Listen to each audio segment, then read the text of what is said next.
Guys, this is probably one of the scariest things I'm going to be covering in regards to Trump's administration so far. Like, this is going to have an immediate impact on all of us indiscriminately. Trump has now had his first opportunity to really get his hands on the U.S. federal budget over the next year. And he is making cuts everywhere. If you thought Doge was insane, now it's Trump himself making the budget cuts and cutting down entire federal agencies to nothing. And he is being as Trumpian with it as you can imagine. This is brand new. This is happening all today. Many of you guys are probably not familiar with what I'm going to be talking about here. But as of today, Trump has announced everything from funding for PBS and NPR to the EPA is getting slashed down to effectively nothing. These agencies will basically be shutting down and will be non-existent come the end of the year, pretty much. It's about to get real scary, guys. And so here I have, funnily enough, PBS NewsHour talking about Trump's new budget proposal and the billions he plans to cut across the federal government. This would, I believe, by far be the biggest cut to our government systems and infrastructure and social safety nets and everything ever seen. Like, the downsizing of our government that would come from this would be, I mean, it's what he ran on. It's what his supporters wanted, after all. So let's check it out. Unpacking Trump's latest budget proposal. Well, the White House unveiled a budget proposal today that would cut billions from non-defense programs across the government for the next fiscal year. I forgot to mention, do you want to take any guesses at where all that money, where the no war president is putting all that money? Defense spending. It's all going to defense spending. Billions more will be going to defense spending, cut from every other agency in the government that Trump doesn't like. Our White House correspondent Laura Barone-Lopez has more on the president's wish list as part of our coverage this week of the first 100 days of this Trump administration. Amna, the president wants to slash $163 billion in federal spending, to be exact. Guys, I need to show you something. I need to show you, like, how fucking cooked our government is right now. Do you want to see a real live stream running on the White House website right now? Or the White House, sorry, YouTube channel. If we go to the White House YouTube channel, this is real. Lo-fi MAGA video to relax/study to. I showed this to some of my buddies who are not super political. They're just kind of normal dudes, you know? I showed this to my buddies in Discord earlier today. And one of them said, dude, I get that we're, like, falling into fascism and everything, but why does it have to be so gay? That was his reaction to seeing this. I get that like, America's falling, we're going into fascism and all that, but, like, does it have to be so gay?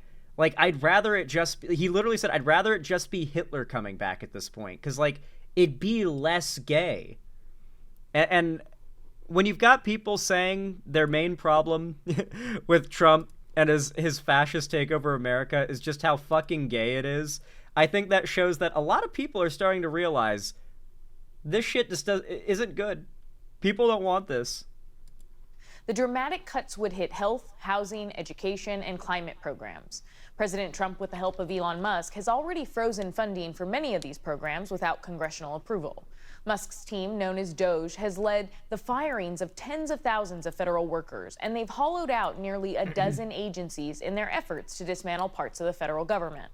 For more on all of this, I'm joined by Jessica Reedle. She's a senior fellow at the Manhattan Institute. She was also chief economist for former Republican Senator Rob Portman. Jessica, thanks so much for joining us. Thank you very much. So first, on the news of the day, presidential budgets don't have the force of law, so they're often considered a guide to the president's governing philosophy. Reading through Trump's budget... So here are the two scenarios in front of us right now. Trump's budget plan goes through. America basically goes up in flames. I'm not trying to, like, doom or anything here. All right, I'm gonna try to be as fun about the possibility as I can be. You know, the fire will be cool. You know, seeing America fall apart into ruin will be kind of cool. Not being too doomer about it, right? But that would be what would happen if Trump gets his way with this insane budget plan.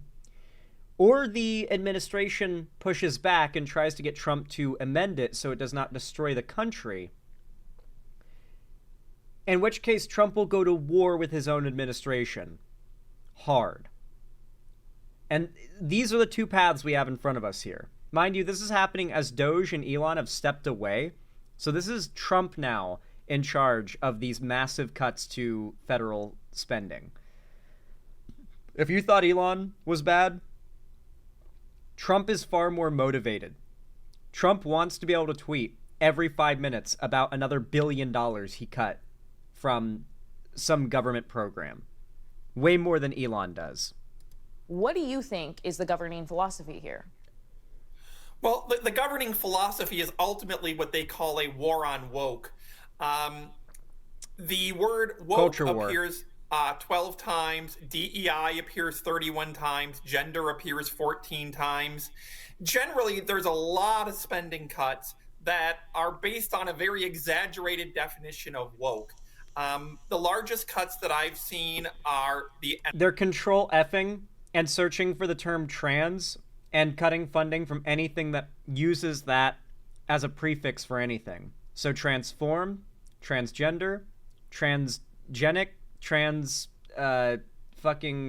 what was it? What's the term where trans even comes from scientifically? Like there's a chemistry term, transmutagen. Like there's a million different terms that use trans as a prefix that are constantly transportation, that are mentioned in government documentation and stuff all the time. They controlled F for trans and removed funding from everything that has it. So transportation, transmutate, transit, yeah, all these things. Like if it has trans in it, it's woke, it has to go. Including, yeah, transformers are also woke by this standard, yeah. NIH, housing, transportation, United Nations, and international spending. But overall, the vision the president is putting out is $163 billion in savings from traditional domestic programs, of which the entire $163 billion would be reprogrammed into increases for defense and border patrol. So there's not really any cuts here. It's just a movement from domestic programs to border and defense spending. Remember, Trump's going to sell this as a tax cut. In fact, it could actually increase deficits because the budget also reduces funding for IRS enforcement, which will hit the revenue side. So okay, what position is the IRS in right now, by the way? I haven't looked into this much. We just had tax season. I'm curious, like, is the IRS able to fucking do anything about tax evaders like our president? Like there are billionaires out there that just straight up don't pay their taxes. And normally the IRS has like SWAT teams. Like even if they're like a billionaire who has their private yacht and they go out into open waters to try and like escape or something, the IRS will like go out there with helicopters and get them. I don't know if the IRS has that kind of resources anymore under Trump. They've been so defunded. There's been mass layoffs. Like, what was it? Like, there's like 8,000 total employees or 16,000 or something like that total employees at the IRS total. And Trump sliced it in his first couple of months. Like, how much, like, it must be like no hands on deck for enforcement or for basic filing, right? Like, people were talking about how, like, when you send like an email or you contact the IRS for like questions during this tax season, apparently was really slow to get answers back for your questions.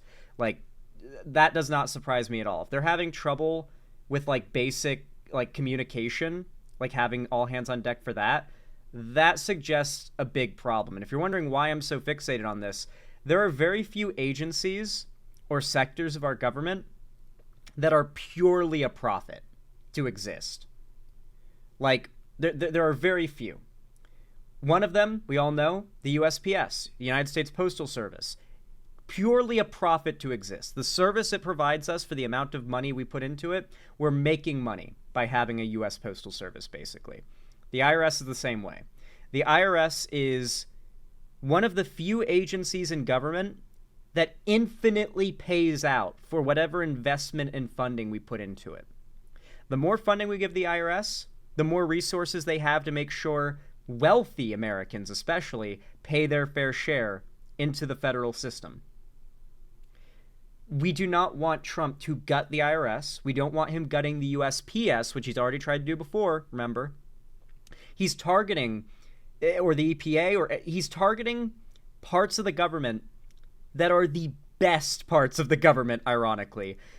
If you could objectively measure which parts of the government should be the most loved and most popular, though I know, a lot of people hate the IRS for obvious reasons still, it's like the USPS and IRS should be at the top of the list, and they're the top of Trump's shit list. Ultimately, can President Trump and Republicans achieve the spending cuts that they're talking about? Do homeless bums pay taxes? Well, it's an interesting way to say it, but no, you have to make a certain threshold of income in order to be taxable. So if you're living on the street homeless, you're almost certainly not making enough money for, to be taxed, right? And even if you were by $1 maybe, if you're like a homeless bum on the street who can't file it, but you're $1 over that limit, I have a feeling it's not ever going to end up being a problem. Just a sneaking suspicion that homeless people on the street aren't getting audited. Without cutting things Imagine, like though. Medicaid. Not really. The Republican budget envisioned about $1.2 trillion in spending cuts to partially pay for $4.5 trillion in tax cuts. Well, even those cuts are increasingly unlikely to pass, and they're not going to get any help on the discretionary side when, again, all the cuts go into new spending on the discretionary side. Really, I think where a lot of ways this budget matters is not what they can pass through Congress, because most of these spending cuts can't pass Congress. But it is... Wrong, I'm homeless with a job, I did my taxes. Yeah, well, I mean, in that case, if you're homeless and you have a job, if you have a job, you're definitely making enough that you have to pay taxes, so, yeah.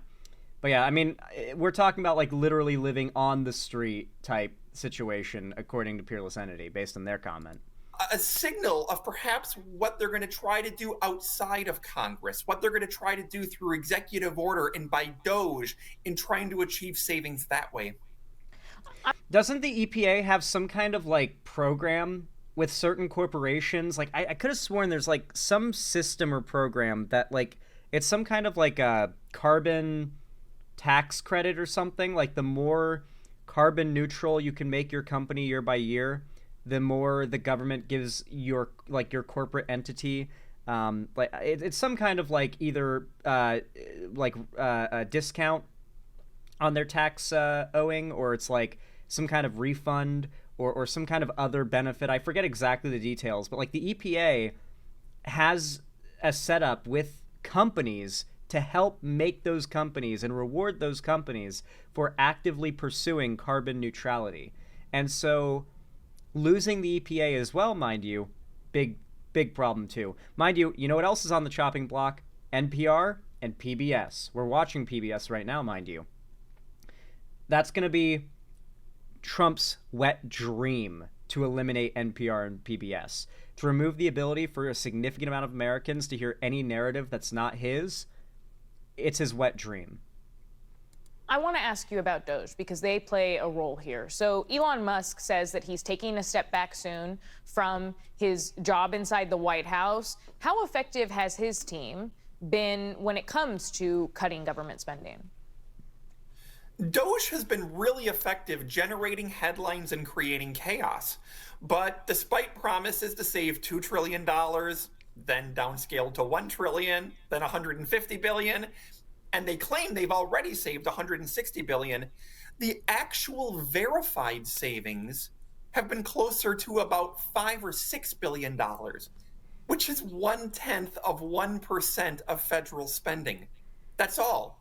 Because they've really focused on cultural totems like DEI grants, foreign aid, government employees. That's not really where the money is. It creates a lot of excitement among MAGA voters, but they've truly only saved 0.1% of federal spending. They're really good at pretending like they're doing something. While if they're doing anything at all, the only impact it's having is negative, if any. Right, they haven't touched defense or other big ticket items, and Musk promised some $2 trillion initially worth of cuts to government spending, and Doge claims on its website that it saved about 100. You know what it reminds me of? Not the greatest guy, but I heard him say this once and it stuck with me because it's so true. Like, it might be the best description of the MAGA mindset I've ever heard, but it was Destiny that said this. Trump could promise the sun will come up tomorrow, and when it does, MAGA will take to Twitter to start celebrating that Trump made the sun rise today. I heard that, I was like, fuck, that's so goddamn true. What a perfect way to describe the mindset of MAGA. If he promises he'll make the sun come up tomorrow, they'll celebrate tomorrow morning about how he made the sun rise. They'll do that. That would happen. It's so true. $160 billion. But many of these cuts have either been halted by the courts, or Republicans are now saying that they may not want to enshrine them into law. So if Republicans don't make these cuts law, are they actually legal? Many of them are not legal. Trying to eliminate many of the programs in USAID, which is a lot of the foreign aid programs, is not legal unless Congress blesses it. And they did it anyway. The Department of Education is not legal unless... I remember after Trump got elected, all the videos talking about how we can't panic just yet because there's going to be so many guardrails to keep Trump from doing full-on fascism. And now the conversation is, so he just ignores the courts. That's what I've been saying, is he's just going to ignore the courts. Can the courts force him to do something? Like, yeah, there'll be guardrails. There'll be people saying, no, you can't do that, Trump. But A, can he fire them? B, can he threaten their boss into firing them? C, can he just do it anyway? And D, is there any realistic way in which the courts can force Trump to do anything? Like, unless it's literally the courts are sending, like, an army of cops armed to go take the president in, like, Trump just orders things and he gets it. It happens. The courts can't do anything. The Supreme Court can't stop him, because how can they? Like, you have to keep Trump from doing something he wants to do in this office, you have to literally physically force him not to do it. And no one's going to do that. No one's going to call in, like, MPs or something to come arrest Trump or, like, hold him accountable for resisting the court. He can just keep doing this shit by the looks of things. Like, what are they going to do about it? What are they going to do, really? Unless Congress blesses it. What Doge can do is reallocate spending across different programs. They can move money from one grant to another. But it is not legal or constitutional for Doge to unilaterally eliminate entire government programs or agencies that were created by Congress and signed into law.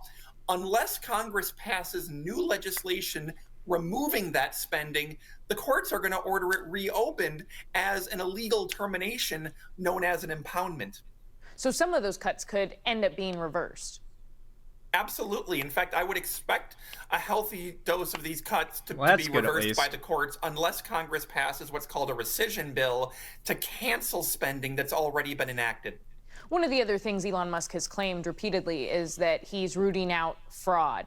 In your analysis of their wall of receipts, have you seen any fraudulent programs that are being cut? I have not seen examples of fraud. In fact, the wall of receipts has mostly consisted of mathematical and accounting errors. There was things like mistaking an $8 million cut for an $8 billion cut, triple counting the same savings, counting the termination of a grant from 20 years ago as new savings. There's a lot of ideological decisions to cancel contracts, but true fraud... It's literally like a teenager bullshitting his way through a school assignment and cutting as many corners as possible, and then trying to pass it off as a good job, is really what it feels like. the kind of thing that would lead to indictments or people being arrested, Doge really hasn't uncovered it. Jessica Reedle, conservative economist with the Manhattan Institute, thank you for your time. Thank you. You know, when you got conservative economists calling out Trump's insane budget and market plans, you know it's a big deal. By the way, apparently they have a donate link if you want to support PBS NewsHour or just PBS in general. They have a donate link. Go to their web or their channel, PBS or PBS NewsHour. Any of their videos will have this little like donate now area. They've raised like nearly $9,000 so far. But yeah, PBS is a public station. They rely on support. They're apparently losing their federal funding, which means it's now legal for them to outright ask for money to stay afloat. So if you guys want to go send, I don't know, like $5 over to support PBS, I'd recommend it. You know, I watched PBS when I was a kid. I respect the fuck out of it as an organization, and I'm immensely upset at the fact that it may be essentially going under very soon, as Trump has decided, no more funding. No more funding for PBS, or the EPA, or the IRS, or any of these three-letter government things. They must all lose their funding. The only thing I want getting any money is Israel and Raytheon. Israel and Raytheon, my best friends. That's where all the money goes. Anyway, with that said, if you guys watched all the way to the end here and you enjoyed, then please consider commenting down below. Actually, considering they're going after PBS, screw it. Comment down below, depending on which one you prefer most as far as PBS shows go. Comment down below, leave Arthur alone or leave Word Girl alone. Whichever one you prefer more. I'd go with Arthur, because I loved Arthur when I was a kid. But, yeah, leave Arthur alone, Trump. Anyway, comment that if you want to let me know you watched all the way to the end, and if you want to support the channel in the algorithm, as your comments and likes or any form of engagement you send do boost my stuff a lot. It's why the right is so successful online. Like, everything they make is designed to make their viewers angrily comment, like, a bunch, and, like the video, and just engage with it, which is why it gets so many views and it reaches so many people. So if you want to help our channel do similar numbers, reach lots of people, it really does help if you comment and like. Same goes for if you subscribe. And ring the bell icon to turn on all notifications so that YouTube actually tells you when I go live or upload new videos in the future. Because believe me, if you don't, they won't. They really, really won't. And of course, if you want to, support me directly, financially, help me keep the lights on and a roof above my head here at the Xander Hall studio, consider donating, subscribing, or gifting a sub on my website, xanderhall.com/live. Or consider supporting me through YouTube, Twitch, Streamlabs, Stream Elements, Patreon, or maybe even buy some custom Xander Hall merchandise through the Streamlabs link down below. And of course, don't forget, the most important, do not forget, you must also follow my social medias, linked down below. You got to do it. You got to follow my social medias, especially joining my fan Discord. I'll be hosting a watch party there right after stream, right after we wrap things up. We'll be watching The Boys and having a great time. It's going to be real fun, so I hope to see you guys there. I host all sorts of events there and announce all my new uploads and streams, so you won't miss anything if you join. Once again, links down below. But regardless, thank you so much for watching, and as always, have a good one.